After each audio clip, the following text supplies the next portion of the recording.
Hey everybody, thanks for checking out the video. Today we're going to talk about insider tips that you should follow if you're taking your kids or toddlers to Disney. Let's get into it.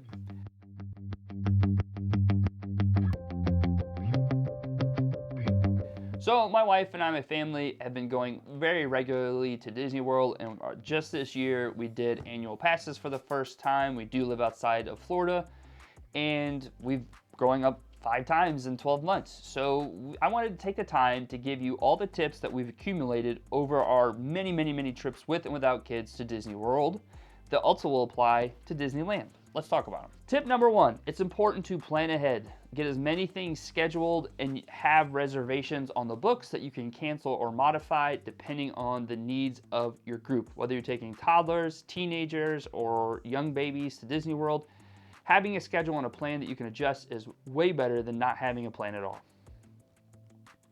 Also, if you have your kids on a schedule, try and stick to that as best you can so that they make it through the day. I know for us, we have to take midday naps and get lots of snacks and drinks in, so that's something that we plan for. Also, if your kid's struggling and you don't have a plan, you could also get frustrated if you're there and you don't know what's going on and your kid's melting down and you don't have an answer. Now you're yelling at each other. I'm not talking like I didn't have that experience once in my life, but have a plan. Even if it's not the right plan initially, having any plan will allow you to adjust it later on. Also on that note is make sure you're flexible. You don't know what your kids, the weather, or the crowd levels may be that day, even though there's lots of tools to estimate crowd levels. You just don't know, so be flexible.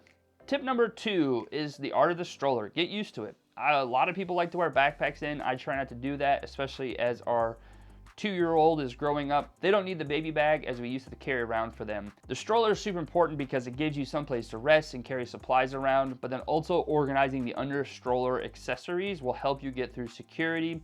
The play here is to have 2 bags like those canvas shopping bags, one for each kid plus some water bottles, and then you can pull those out when you're going through security. One parent goes through with the stroller and the rest go through the normal line. That way all the bags are removed from underneath. You have to open up the covers and take everything out of the stroller because Disney does check it very thoroughly. Also, the stroller gives your kids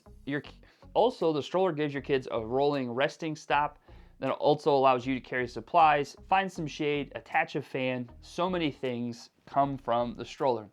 We fly with a double stroller, but if you want to rent one, we have used Kingdom Stroller before and really like it. They'll drop it off at the airport or drop it off at the resort. But if you have kids that are probably under the age of whatever, and you decide how old they are to get out of the stroller, it's super important to have that resource available.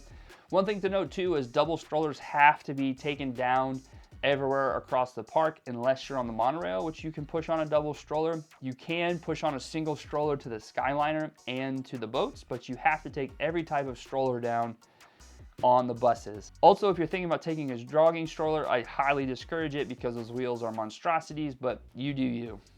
Third tip, My Disney Experience app. Hugely important. It goes with planning ahead, but then also getting yourself information about wait times, making reservations on FastPass, making reservations on lightning lanes, individual lightning lanes, or just looking at Genie Plus to make all your ride reservations. Super important there. Also, if your kids are struggling a little bit, you might be able to find a shorter ride line that you can jump over to. It also is that key piece of information when it comes to Disney meet and greets, so that you can find out where your favorite character is so your kids can go get their signature. One other thing to note is that there's maps on there, and then once you go places like the Star Wars land in Hollywood Studios, the app will actually convert over to an interactive experience that you can interact with things around the Star Wars land. It's pretty cool. Also, I do recommend you take a battery pack to charge your phone. You can also run LED Christmas lights on your stroller off that battery pack as well. Fun fact. Tip number 4 does come or is related to the Disney app, My Disney Experience app, is that you need to embrace the shorter lines. You're not going to be able to wait 2 hours for a ride. So once you have the information on the My Disney Experience app, you're able to make those decisions and go to the shorter lines. Here's a fun fact. The actual time it'll take to get to the line is about 1/3 of the wait time. So for a 60-minute wait, you're probably going to wait about 20 minutes in line. I think Disney does that, and I really appreciate that. Obviously, the sooner you get to a ride of a 5 or 10 minute wait, it's going to be better than trying to go to a 60, because that 60-minute wait could turn into 120 minutes really quickly. Also, that 4th tip, going through with being flexible and having a plan. If you understand what your kids' schedules are and you need to keep them on the schedule, then you'll be able to get the most rides in with the shortest wait times and then get your kids down for those naps or snacks.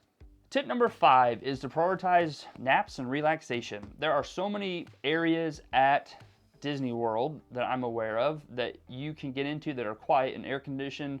Also, there's lots of cooling spots and side spots and little spots like playgrounds for kids all over the place. So if your kids are having a meltdown but it's not time for a nap yet, go ahead and utilize those spaces, grab a snack, go some air conditioning, get on a playground, find some shade, whatever it may be. From Tomorrowland all the way over to Adventureland, there are so many opportunities in there for little spots, little hidden alleyways and side shops and gift shops and little activities that aren't main rides that you can use for your kid. Tip number 6 is to embrace the meltdowns. Obviously, your kids are probably gonna have a rough day and you probably are gonna push them past their normal nap time and you're gonna wonder what happens. Well, Disney is not only a place where kids can be kids, but adults can watch their kids be kids. Don't worry about trying to get them, just it's vacation.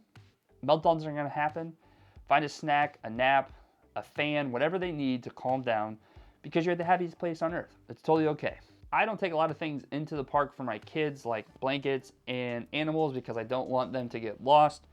But I do recommend maybe buying something special if they are having a meltdown, and that'll be your meltdown tool that you try and take away from that. I know the bubble wands are pretty prevalent. There are people, love them, hate them.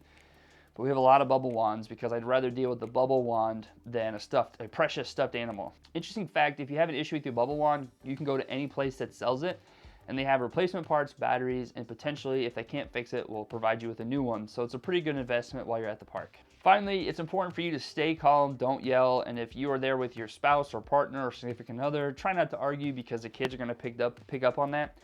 Find a quiet place. Again, those tons of off the beaten path places where you can chill and just regather, maybe push your kid around until they have a nap, or maybe it's time for you to run back to give your kid a nap. Tip number 7, stay on property. If you have young kids, plan on going to Magic Kingdom, spend the money for the hotels to stay on the monorail or someplace that has a direct boat connection to Magic Kingdom. It's really expensive, but there are ways to get discounts or rent DVC points for you to use it.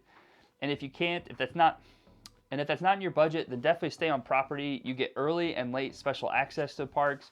You also get bus routes that drop you off in the prime spots. If you're staying off property, you have to park in the parking lot, pay for parking, go through the TCC, take a boat or a monorail. It's a nightmare. Staying on property gives you a lot of benefits, and depending on if you price it out, you're probably gonna spend out the same on property as off property. One thing to note too about staying on property, some of the value hotels like Art of Animation do have 2 modes of transportation, but they tend to fill up quickly, so having contingency plans is also really useful. The Minimobiles, which is powered by Lyft, they're the Suburbans and now maybe Yukons that are going to get wrapped or are wrapped looking like Minnie Mouse. It's about $40 for the ride, and I highly recommend it if you're trying to get there early with young kids. Tip number 8. Use the resources that you have. If you don't want to take a pack and play, if you don't want to take a stroller, if you don't want to take a crib, if you need special space for your baby, Disney has all of that provided to you at potentially at some cost or no cost at all. So in the parks, especially at like Magic Kingdom, there is a place just off of Main Street to the left as you're walking in, tucked away in between Main Street and the Crystal Palace. It's the baby room. Super helpful place to buy baby supplies if you need it, breastfeed or feed your kid or change a diaper. There's about 6 changing stations back there. Super helpful. At the hotels, they do provide pack and plays and cribs as well, and then we talked about the stroller rentals, so there's lots of options for you if you've forgotten something, need something better, or what you have isn't working. But leverage what you have. Also, if you are at the hotel and you're having a bad time or there's bad weather, we've stayed at Animal Kingdom Lodge where there's been tons of rain, and they had amazing indoor activities with drums and music and art. And when the pool's closed, there's character meet and greets as well, which is really nice. Tip number 9, ride strategy, super important. It's important to get those key rides when you're logging into Genie Plus by 7 a.m. in the morning to make those reservations so that you can get the rides that you need and continue to use Lightning Lane throughout the day to make key reservations. If you're planning on getting a big ride and have young kids that can't ride the ride, parents can buy individual Lightning Lanes or join the virtual queue And then you can utilize things like rider swap, where one parent rides and then the other one waits with the kids, and then you swap. It's super cool. Also, if you're traveling there with young kids, prioritize rides that they can ride so that they're constantly entertained, engaged, and they're having a great time. It's really gonna suck for those young kids if they're standing there watching you ride Tron or Space Mountain or Splash Mountain when it opens up into now Tiana's ride. But make sure you have a good ride strategy where everyone's happy. It's also important for everyone to have input. So if you're someone who's unwilling to give input, then don't complain when there's a problem. Tip number 10, last tip for this: snacks, naps, and fans. Super important. Those are my 3 big things that I think if you were to stick around for this whole list, if you got nothing else out of it, those are the 3 things you need.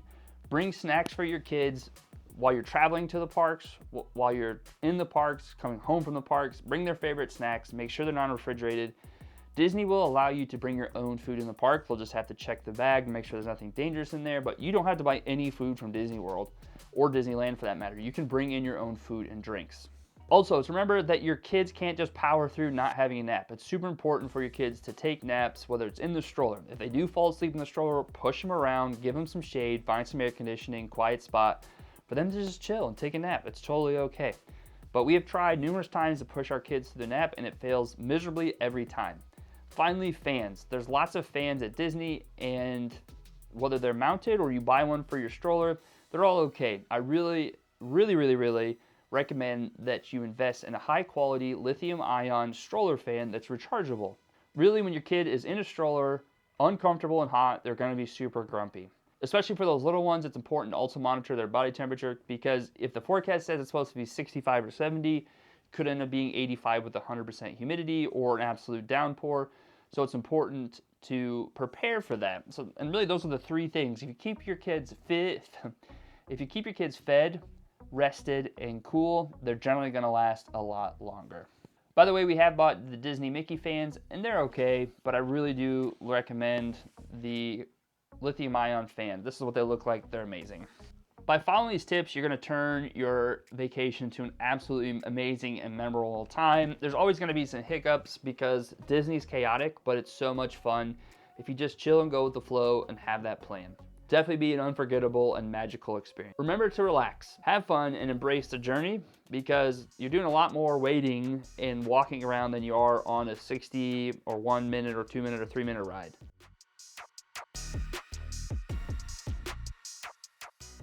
Don't forget to like and subscribe. Comment below what your favorite tip was, or maybe there was a tip that I forgot. I try to keep this list as short as I could. I could probably give you 100 tips on how to take kids and toddlers to the parks, but please like and subscribe. I'd love to hear from you, and I can't wait to bring you more content.